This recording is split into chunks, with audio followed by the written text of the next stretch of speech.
पूर्व में चीरहरण की भी कथा आती है कि एक बार हेमंत ऋतु में समस्त ब्रजांगनाओं ने भगवान को पति रूप में प्राप्त करने के लिए दिव्य कात्यायनी मैया का व्रत किया।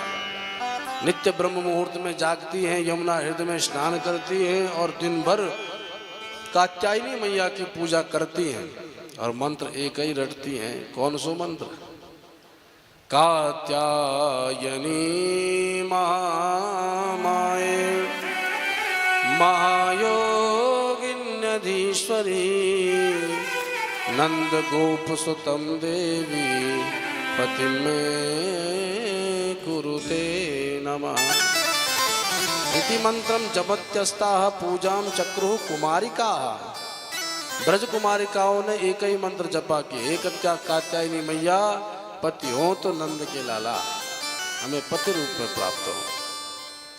भगवान तो सबकी अंतरात्मा में बैठे सब कुछ जानते हैं।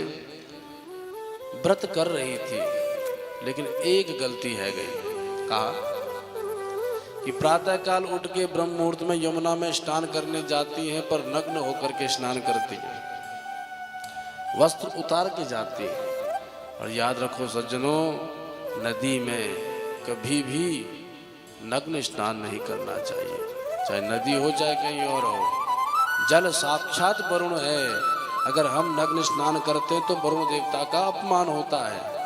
तो भगवान ने सोचा अगर ये ऐसे नग्न स्नान करती रही तो ये मुझे प्राप्त नहीं कर पाएंगी। भगवान तो वही प्राप्त करता है जिसमें थोड़ा भी कुछ त्रुटि ना हो। तो भगवान ने एक दिन एक लीला करी, जैसे ही समस्त ब्रजांगनाएं ब्रह्म मुहूर्त में स्नान करने के ताई यमुना नदी पर गई तो भगवान भी पीछे से ठुमुक ठुमुक करते हुए चले गए। और जैसे सबने वस्त्र उतारे और कूदी यमुना में, भगवान ने वस्त्र लिए और कदम के वृक्ष पर चढ़ गए। आधे घंटे तक नहाती रही, पर जब बाहर देखा कि हमारे वस्त्र कहाँ हैं तो न इधर न उधर। अरे कौन ले गए हो हमारा वस्त्र? कहीं बानर तो ना आए गए हो? विचार कर रही थी कि इतने में बंसी वादन सुनाई पड़ा और ब्रजांगनाओं ने कदम के वृक्ष पर देखा जहाँ श्याम सुंदर बंसी वादन कर रहे थे। सारे कपड़े ऊपर ही टंगे थे। गोपांगनाओं ने कहा, बानर नहीं है ये तो, देखो कृष्ण कन्हैया ही हमारे वस्त्र चुरा के ले गए हो। तब सबने भगवान से प्रार्थना करी, हे कन्हैया, हे श्री कृष्ण, हमारे वस्त्रों को लौटा दो।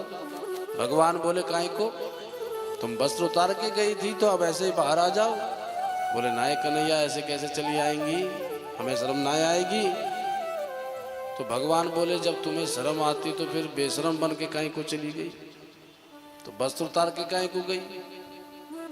वस्त्र तो तब ही मिलेंगे जब तुम ऐसे ही बाहर आओगी निर्वस्त्र होकर। तो तब धमकाया गोपांगनाओं ने प्रभु को, देख कन्हैया, ये नटखटपन यहाँ मत दिखा। अगर तूने हमारे वस्त्र नहीं लौटाए तो तेरे पिताजी से शिकायत कर देंगे।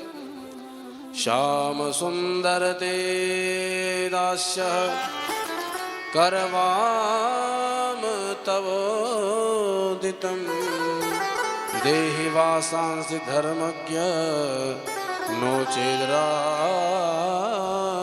ब्रवामहे। नोचेद राज्य, हम नंद बाबा से तेरी शिकायत करेंगी कि बाबा तेरे लाला आजकल इतना नटखट है गए हो कि हमारे वस्त्र चुरा के भाग रहा है। अब जब धमकी दी तो तब भगवान भी तन गए। अच्छा, मेरे बाबा से शिकायत करोगी तो अब तो वस्त्र मिलने वाले ही नहीं। जाओ पहले मेरे बाबा से शिकायत करके ही आओ। अब तो शक पकाई गई गोपियाएं, हमने धमकी तो दे दी पर विचार बिल्कुल ना ही कियो। अरे बाहर कैसे जाएंगी, बस शिकायत तो बात की बात है। तो निवेदन करने लगी, हे श्याम सुंदर, हम तुम्हारी बिन बोल की दासियां हैं, हम पर कृपा करो, हमारे वस्त्र लौटाओ। और भगवान ने वस्त्र लौटाए ही नहीं। ये चीर हरण लीला क्या है? बोले आवरण भंग लीला।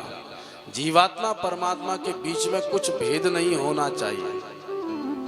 तो ये चीर क्या है? ये चीर कोई साधारण वस्तु नहीं है, ये चीर है माया का स्वरूप। जब भगवान और जीव के बीच जो माया खड़ी है, माया को भगवान हटा देते हैं, खुद चुरा के भाग जाते हैं, तब जीव भगवान को मिल पाता है। तो भगवान ने ये चीर हरण लीला के माध्यम से उनकी माया का हरण कर लिया। भगवान देखना चाहते थे कि मुझसे कितना प्रेम है, क्या मुझसे अनन्य भाव से प्रेम करती हैं। जब भगवान ने वस्त्र नाए दिए तो भगवान को ही जानती हैं समस्त गोपांगनाएं। गोपांगनाओं की कामनाएं कोई साधारण वासना नहीं थी। गोपियां जानती थी कि ये कृष्ण नंद का लाल ही नहीं है, अखिल जगत का पति नारायण है। तो भगवान के तत्व को जानती हैं, इसलिए भाई भगवान से तो कुछ छुपा हुआ नहीं है। तो इस कारण से गोपांगनाएं बिना वस्त्रों के बाहर चली आई और भगवान ने भी तत्क्षण वस्त्र प्रदान कर दिए। योयम विवस्त्रा यदपो धृतव्रता व्यगाहते तदुदेव हेलनम् बद्ध्वाञ्जलिं मूर्ध्न्यपनुत्तये हसः कृत्वा नमोधो वसनं प्रगृह्यताम्। भगवान ने वस्त्र दिए और बोले सबसे पहले जल के अधिपति वरुण से क्षमा मांगो, क्योंकि जल में निर्वस्त्र स्नान नहीं करना चाहिए। जब उन्होंने क्षमा मांगी तब भगवान प्रसन्न हो गए और बोले जिनका मैंने चिरहरण भंग किया है और तुम सब ने मुझे मेरी प्राप्ति के लिए ये व्रत किया है, इसलिए आने वाली शरद रात्रियों में मैं तुम्हारे साथ रमण करूंगा, विहार करूंगा। ऐसा आश्वासन दे करके भगवान अंतर्धान हो गए। बोलो भक्तवत्सल भगवान की जय हो।